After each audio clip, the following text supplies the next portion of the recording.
In Greek mythology, Procrustes was a cruel estate owner with a very peculiar sense of hospitality. He abducted weary travelers, fed them a generous dinner, and then invited them to sleep in a rather special iron bed. Procrustes obsessed over a perfect fit. If a guest was too short for the bed, he stretched their limbs until they reached the edges. If they were too tall, he took a sharp hatchet and chopped off their legs. This gruesome logic ended when the traveler Theseus arrived. After dinner, Theseus forced his host into his own bed. To make him fit to the customary perfection, Theseus decapitated him. Procrustes' method of fitting humans to furniture survives today, though we've swapped the hatchet for the intellectual model. It is the hidden architecture of modern life. We live in a universe of messy, infinite, and unpredictable complexity. The human brain, however, is terrified of the unobserved and the unknown. To resolve that tension, we create our own Procrustean beds.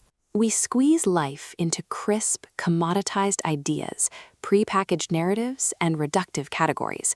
We do this thinking we are mastering the world. In reality, we are just blinding ourselves to the actual shape of things and setting a trap for our own survival. Imagine a tailor who takes great pride in delivering a perfectly fitting suit, but instead of adjusting the fabric, he surgically alters the limbs of his customers. We do this constantly. In education, we frequently change the brains of schoolchildren through medication to make them adjust to a rigid curriculum, rather than adapting the curriculum to the child. The modern workplace does the exact same thing. People are born, put in a box, and then go to work in smooth, geometric boxes.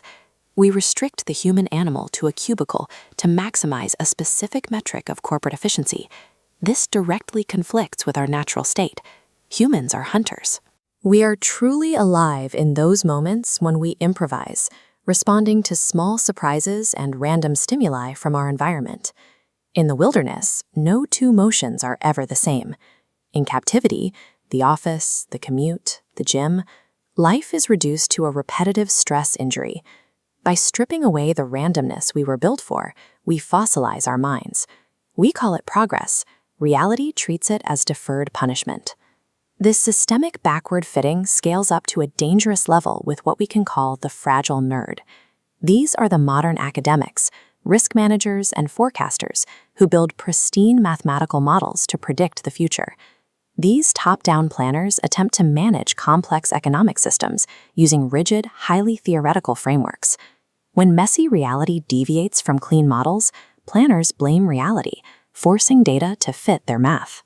This invites a black swan, a highly unpredictable event with massive consequences that strikes because we mistake unobserved variables for non-existent ones. These institutional collapses are driven by the agency problem, the tendency for decision-makers to take massive risks when they don't have to pay for the failures. It creates a system where the rewards are private, but the fragility is public. Forcing reality into a mathematical box guarantees that the variables you ignored will eventually blow up the entire system. So how does an individual survive a system this fragile? The antidote to modern epistemic arrogance, the dangerous overconfidence in what we think we know, is classical wisdom. It is telling that the most productive modern thinkers, like Albert Einstein, operated as independent scholars. They did their genuine, non-perishable work outside the rigid captivity of institutional academia. This diagram illustrates their shared philosophy of subtractive knowledge.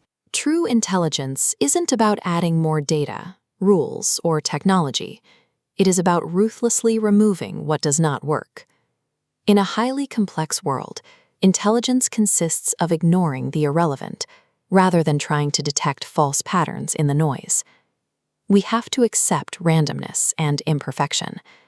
What looks messy on the surface is often just an order we do not yet understand. Compare the sterile, geometric boxes of modern city planning with places that evolved naturally over centuries. Their magnificence and robustness come entirely from their unashamed irregularities. The ultimate test of a complete, heroic life is your ability to exist outside the dictatorship of someone else's schedule and someone else's narrative. When faced with a world that wants to surgically alter you to fit its models, you don't have to fit the bed, break the bed.